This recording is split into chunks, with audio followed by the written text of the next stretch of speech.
Alors bonsoir, les chers étudiants en adaptation scolaire, en didactique des sciences évidemment. C'est ma troisième capsule pour ce soir. Je voulais vous dire une autre chose par rapport à la façon de faire des sciences.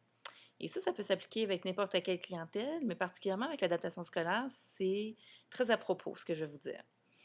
Donc, ce qu'on remarque, c'est une problématique qui est assez générale. C'est pas juste en adaptation scolaire ou avec vous, c'est vraiment tous les nouveaux enseignants et même les enseignants expérimentés. Il y a une problématique en enseignement des sciences, au Québec du moins, c'est que les gens enseignent selon, selon des recettes, selon une méthode, selon des procédures. Suivez les étapes, faites ça, c'est un laboratoire, puis arrivez à la conclusion, confirmez ou infirmez vos hypothèses, et voilà. Ce problème-là, c'est plus que juste un problème. Je veux dire, c'est assez ancré profondément, tellement en dedans de nous que même si on apprend à ne pas enseigner les sciences de cette façon-là, quand on arrive pour le faire, on continue à le faire quand même.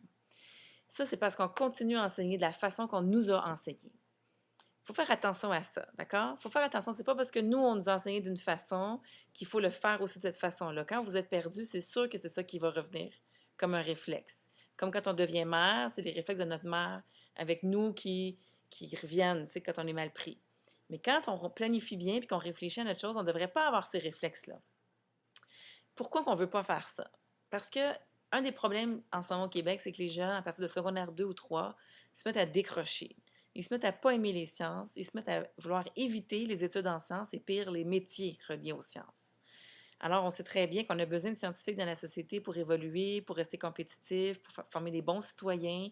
Il faut être quand même conscient que la technologie est partout autour de nous. Il faut quand même rester critique, pas juste des utilisateurs un peu nana, là, qui ne savent pas trop à comment ça fonctionne. Même chose pour n'importe quoi en sciences, le bio, le clonage, l'énergie nucléaire. Quand ça passe dans les nouvelles, il faut que les gens aient une base scientifique pour pouvoir critiquer et savoir quoi penser de ça.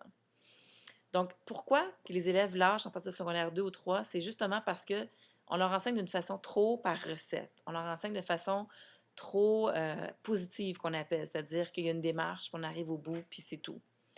La science, là, c'est une façon, c'est un outil, c'est un moyen de regarder la réalité puis de la comprendre. La science, c'est une loupe, c'est un microscope, c'est un scan de cerveau, c'est des outils, c'est une façon de faire pour voir des parties de la réalité qui sont autrement un petit peu mélangeantes, mélangées ou invisibles ou intuitives.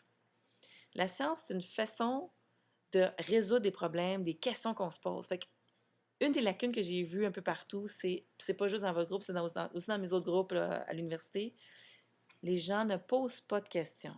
On pose des questions, on mobilise les jeunes, on les amène au questionnement original. Par exemple, je prends un exemple comme ça, par exemple avec l'exercice du don d'organes qu'on a vu lundi. Pourquoi qu'on essaie de trouver, pourquoi il ne faut pas mélanger les groupes sanguins? Pourquoi?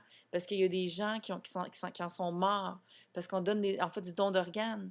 Pourquoi toujours? Pourquoi on a cherché à se trouver une façon de trouver une façon de les catégoriser? Comment les scientifiques en sont venus à faire ça? Puis on se pose des questions avant de leur dire c'est comme ça qu'on le fait. On se pose des questions à savoir pourquoi les choses sont comme ça, pourquoi qu'on s'intéresse à ça. Il faut les amener à une place avec notre amorce que les élèves finissent par eux-mêmes dire ouais, mais pourquoi ça marche de même, madame? Bingo! On a trouvé la vraie question scientifique. Le scientifique se pose la question, il observe la nature, puis il dit pourquoi ça marche comme ça?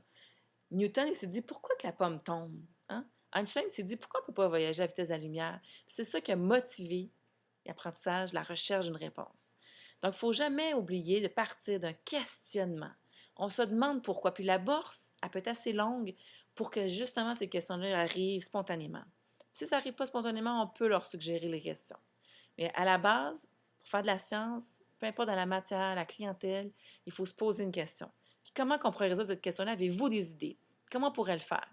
Puis là, tranquillement, il y a des idées qui sortent. Puis là, ben, moi, je sais qu'il y a une méthode. Ça vous tente-tu que je vous la montre? Qu'est-ce que vous en pensez? Y aurait-il une meilleure méthode? Puis on leur montre les façons qu'on connaît. Puis on fait ça ensemble. C'est pas nous en avant qui avons, OK, maintenant, aujourd'hui, on fait ça. Je vous explique comment le faire. Faites-le. Après ça, on remet en grand groupe. Ça, c'est méthode de recette. On ne veut pas avoir des recettes, des étapes. On veut, aujourd'hui, je me pose une question. J'ai une de mes amies qui a reçu une transfusion sanguine, puis elle en est morte. Pourquoi? Qu'est-ce qui pourrait faire ça? Puis là, on dit rien. OK, oui, on prend les idées de tout le monde. J'espère que ça vous aide ça aussi. Alors, à la prochaine!